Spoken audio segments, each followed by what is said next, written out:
Hello, this is Nicholas Acosta and welcome back to another YouTube video. Welcome back to CSCBVIP, also known as Computer Science for Blind and Visually Impaired People. This is Nicholas Acosta again, and welcome back. It's been a while. My last video was when Apple had their event last week. Last Tuesday, and it was a packed event. Of course, Apple released new iPhones and a HomePod Mini. Apple today released iOS 14.1.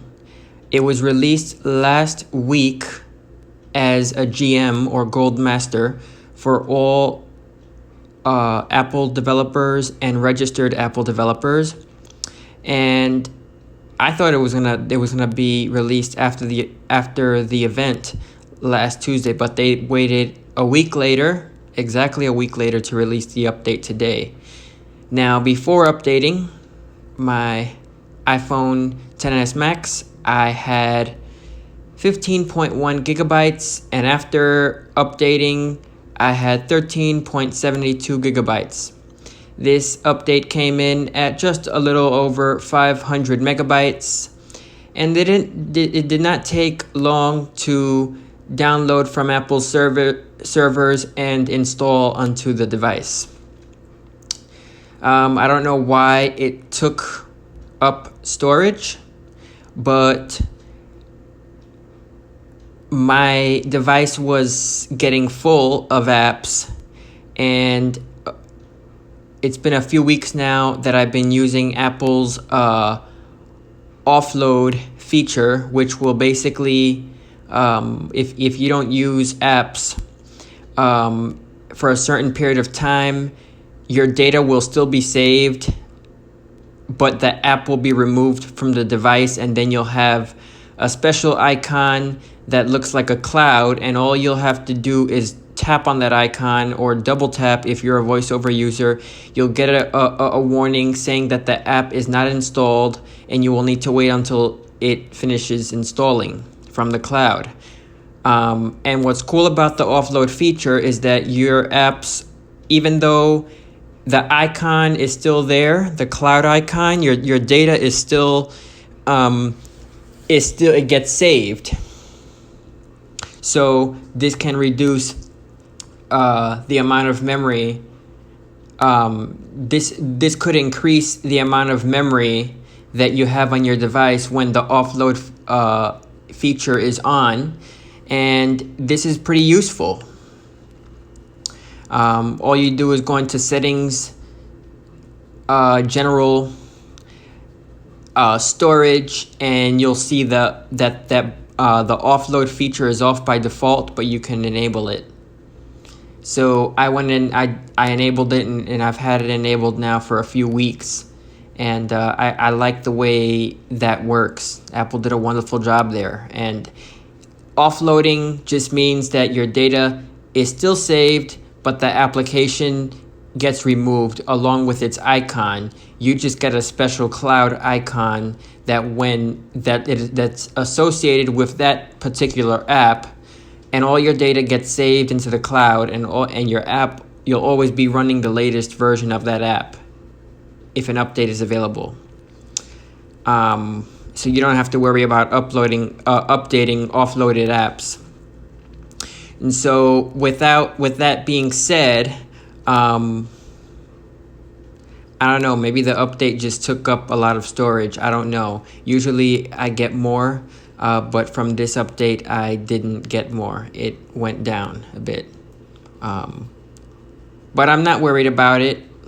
13.72 gigabytes is better than nothing, and I still have the offload feature turned on. So I should also mention that if this feature is off and you go to delete an app, it'll say the app and its data will be removed. Well, yes, that's true. The data gets removed.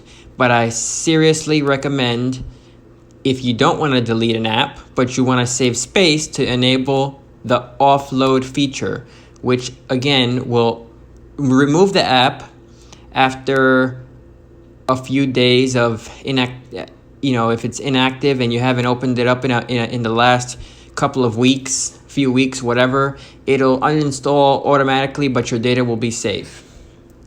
In iOS 14.1, Apple, they released this update because last Friday, after their event on October 13th, they released the iPhone. They made the iPhones available for pre-order on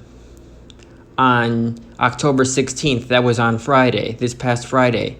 And so, being that the iPhones are going to be released, at least the 12 mini and the 12, they're going to be released this coming Friday on the 23rd. And then the 12 Pro and 12 Pro Max is going to be released a little bit later on. I think either this month or, if I forgot, I think it's this month or earlier, like towards the beginning of next month, something like that. But they're going to be released, and of course 14.1 will be coming with the new iPhones. So not only did they fix bugs, you can install iPadOS 14.1 as well. There was an update that was released.